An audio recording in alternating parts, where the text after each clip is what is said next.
महाराष्ट्र के सतारा की अब बात कर लेते हैं, जहां सबसे ज्यादा तबाही देखने को मिल रही है। फलटण तहसील में सबसे ज्यादा नुकसान हुआ। बारिश कैसे सतारा में आफत बनकर बरसी, दिनेश मौर्य की इस ग्राउंड रिपोर्ट के जरिए देखिए।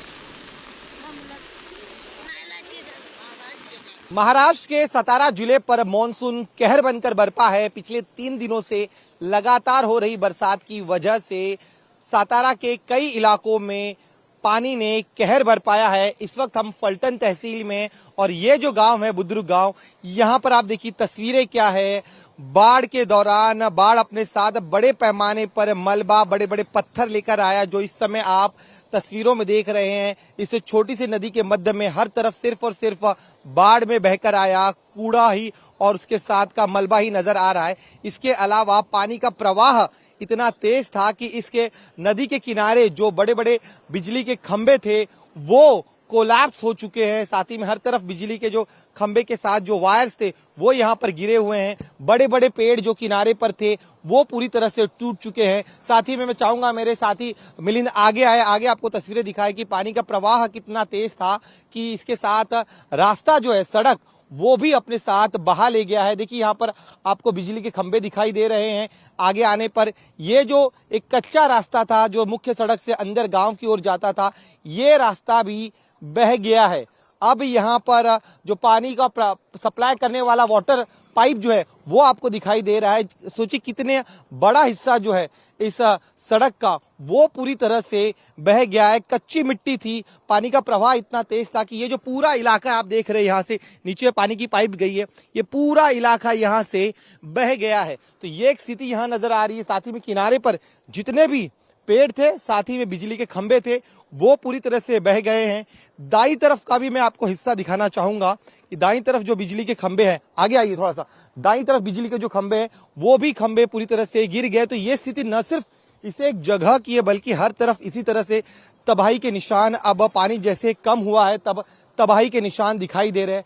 अब मैं चाहूंगा आप आगे आइए, आगे की तस्वीरें भी हम आपको दिखाते हैं। दाईं तरफ देखिए किस तरह से ये छोटी सी नदी है, मुख्य नदी बाणगंगा है, जिसमें बाढ़ जैसे हालात बने थे और उस नदी के साथ पानी का प्रवाह इतना तेज था कि जो जो इस प्रवाह के बीच में आता गया वो बहता चला गया। साथ ही में इस नदी के दोनों तरफ जो फल के बागान है वो भी पूरी तरह से ध्वस्त हो गए, सब कुछ बर्बाद हो गया। अब यहाँ पर आज भी ऑरेंज अलर्ट जारी किया गया है। मौसम विभाग ने कहा है कि लोग सतर्क रहे।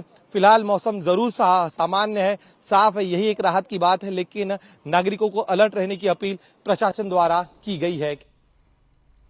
सतारा की भीसे बस्ती की भी तस्वीर देख लीजिए। सैलाब के साथ मलबा सड़क पर आ गया, बांध का रास्ता ब्लॉक हो गया। गांव वालों का आरोप है कि प्रशासन से किसी तरह की कोई मदद नहीं मिल रही है, जिसके चलते ट्रैक्टर के जरिए अब खुद ही वो मलबा हटाने का काम कर रहे हैं।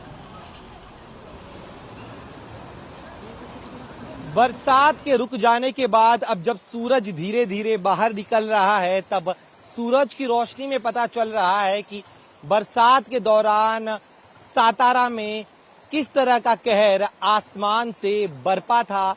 इस वक्त हमें फलटण तहसील के दूधेबावी गांव में, और यहाँ पर सबसे ज्यादा बरसात हुई थी और बरसात के दौरान स्थितियां क्या हुई थी ये आप समझने का प्रयास करिए। जिस जगह हम खड़े हैं यहाँ पर एक छोटा सा बांध है। तेज बरसात के दौरान इस बांध पर बड़े पैमाने पर ऊपर पहाड़ी इलाके से हजारों टन मलबा आया था। सड़क के निर्माण के लिए इस्तेमाल होने वाला कंक्रीट हो या फिर ऐसे बड़े बड़े पेड़ हो, जो इस समय आप देख सकते किस तरह से बांध के किनारे आ गए थे और ये पूरा बांध जो है वो ब्लॉक हो गया था। और अब यहाँ पर ट्रैक्टर के सहायता से इस पेड़ को बाहर निकालने का काम किया जा रहा है। यहाँ पर गांव वाले जो है वो इस पेड़ को बाहर निकालने का प्रयास कर रहे हैं, क्योंकि 2 दिनों से यहाँ पर इसी तरह की स्थिति बनी हुई है। सामने आप पेड़ को देखिए किस तरह से पेड़ कितने अंदर तक इस छोटे बांध में आ गिरा था और इस वजह से यह पेड़ ब्लॉक कर रहा था पूरा रास्ता, पानी पास नहीं हो रहा था। और अब ट्रैक्टर की सहायता से इस पेड़ को बाहर निकालने का काम किया जा रहा है। तो ये स्थिति न सिर्फ इस एक जगह पर है बल्कि सभी जगहों पर है। गांव वालों का आरोप है कि यहाँ पर प्रशासन की तरफ से कोई भी मदद के लिए नहीं आया। हमारे साथ गांव वाले हैं, उन्हीं से बात करते हैं। भाई साहब, आप बताइए जरा, आप ये पेड़ निकाल रहे हैं, जब बरसात यहाँ पर हुई तब क्या स्थिति थी यहाँ पर, उस बारे में विस्तार से बताइए। इधर कोई भी ग्राम पंचायत से आता नहीं है, इधर कोई भी तहसील वाला नहीं आया, सर्कल नहीं आया, कोई भी नहीं आता इधर बस्ती में। कुछ नहीं, वो सरकारी जो जवाबदारी होते है वो कोई भी नहीं इधर आता है। बस हमने ही निकाल दिया ये सब कुछ। मुझे बताइए, जब बाढ़ आई थी यहाँ पर तब क्या स्थिति हुई थी, कहाँ से पानी, कितना पानी आ रहा था और कितना पानी का लेवल क्या था यहाँ पे? वो जो बांध है ना, वो बांध से वो बांध तक पूरा भर के जा रहा था। हाँ, बह रहा था, और ऊपर से 2 दिन तक वो पूरी 2 दिन तक चल रहा था। अबे आना जाना सब बंद हो गया था। अच्छा, तो आप कह रहे 2 दिनों तक पूरा रास्ता बंद था? हाँ, 2 दिन बंद था।